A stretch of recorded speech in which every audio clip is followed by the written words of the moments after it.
안녕하십니까. 11월 22일 산업뉴스입니다. 서로 다른 가치가 만나 새로운 가치를 만들어내는 융합이 최근 뜨거운 키워드로 떠오르고 있습니다. 기술과 예술의 독특한 만남도 그 속도를 높이고 있습니다. 강신일 기자가 취재했습니다. 씩씩 소리를 내며 목을 돌리는 이 토끼 모형은 교육용 모듈형 테크키트입니다. 여러 개의 모듈을 자외선 센서와 연결한 뒤 특정 값을 입력하면 거리에 따라 조작이 가능한 것이 특징.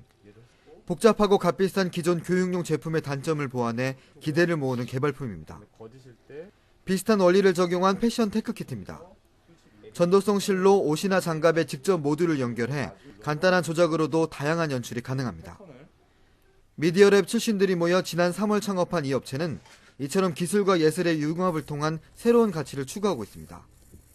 기존 로봇 키트가 로봇만을 만들기 위한 그런 키트였는데 저희 키트는 그 로봇뿐만 아니라 좀 더 광범위한 형태의 그런 어떤 작품들을 만들 수 있게, 그러니까 기술과 예술이 융합된 작품들을 만들 수 있게 저희가 키트를 디자인했고 설계를 했습니다. 최근 기술과 예술, 문화 등의 융합을 통해 다양한 분야 간의 경계가 허물어지고 그 범위는 점차 넓어지고 있습니다. 서로 다른 가치를 지닌 두 분야의 만남이 오히려 본래의 가치를 더 키울 수 있다는 이점으로 부각됩니다. 기술이라고 하는 것은 예술의 도움을 받으면서 기술이 가지고 있는 어떤 매체, 걔가 가지고 있는 힘, 그 영속성이 굉장한 생명력을 유지할 수 있도록 예술이 도와주고 있는 거고요. 예술은 기술의 힘을 받아서 새로운 형식으로 다시 더 발전할 수 있는 방법이 되는 거죠. 첨단 기술과 예술이 자연스럽게 융합될 수 있다는 사실은 우리 산업기술계의 지속적인 발전 가능성을 재확인시켜주고 있습니다. 산업뉴스 강신일입니다. 산업기술 전문지인 이달의 신기술 세 번째 호가 발간됐습니다. 친환경 염색기 개발로 세계 시장에 도전장을 내민 중소기업이 이달의 산업기술상을 받았습니다. 보도에 이창수 기자입니다. 안산 시화산업단지에 위치한 중소기업입니다. 공장 내부로 들어서자 거대한 몸집의 염색기를 제조하는 손길이 분주합니다. 보통 1kg의 원단을 염색하기 위해 80에서 100리터의 물이 필요한데 이 염색기는 물의 양을 40리터까지 줄였습니다. 덩달아 폐수량은 40%, 전력 사용은 30% 이상 절감시켰습니다. 대표적인 에너지 소비 품목인 염색기가 친환경 기계로 탈바꿈한 겁니다. 우선 먼저 원단의 그 품질을 먼저 우선시하고 그 다음에 이제 물을 먼저 전략을 하고 그 다음에 전기를 전략을 하는 그런 과정으로 개발하게 되었습니다.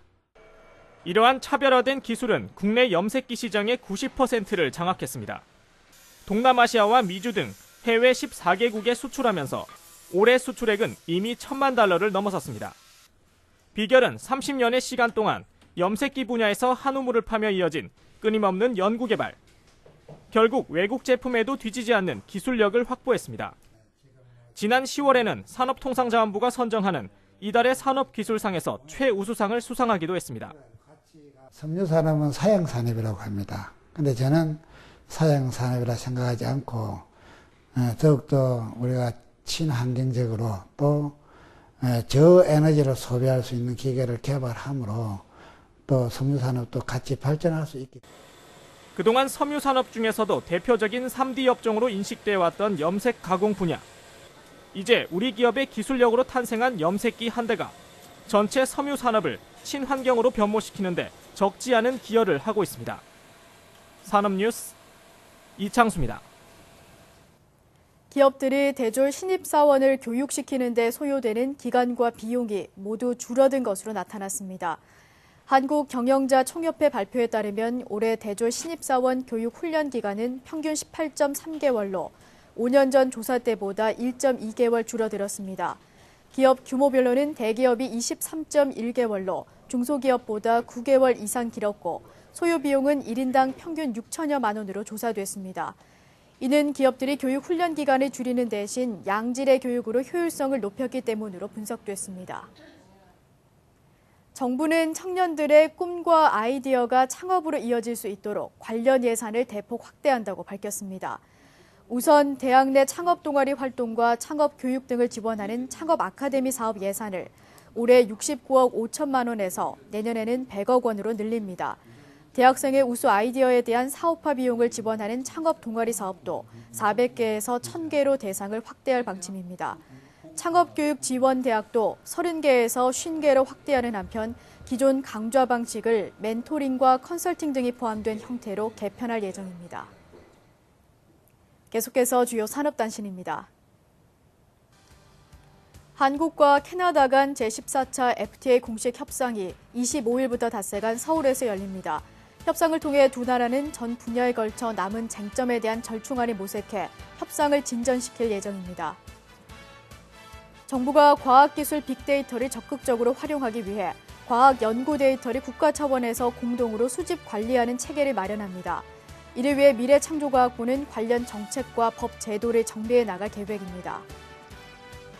IT 기기의 무관세화를 규정한 정보기술 협정을 확대하기 위한 논의가 어려움을 겪고 있습니다. 현재 정보기술 협정에서는 디스플레이와 영상기기 등 200여 개 품목을 무관세화 대상에 추가하기 위한 협의가 진행 중입니다. 산업통상자원부는 지난 21일 산업단지 혁신 대상단지 공모 설명회를 개최했습니다. 앞서 산업부는 산업단지 경쟁력 강화 방안의 후속 조치로 산업단지 혁신 대상단지 공모 절차에 착수했습니다. 전혀 어울릴 것 같지 않던 기술과 예술이 만나 새로운 제품을 탄생시켰습니다. 생각지도 못한 분야 간 융합이 어떤 제품을 탄생시킬지 기대됩니다. 이상으로 산업뉴스 마칩니다. 고맙습니다.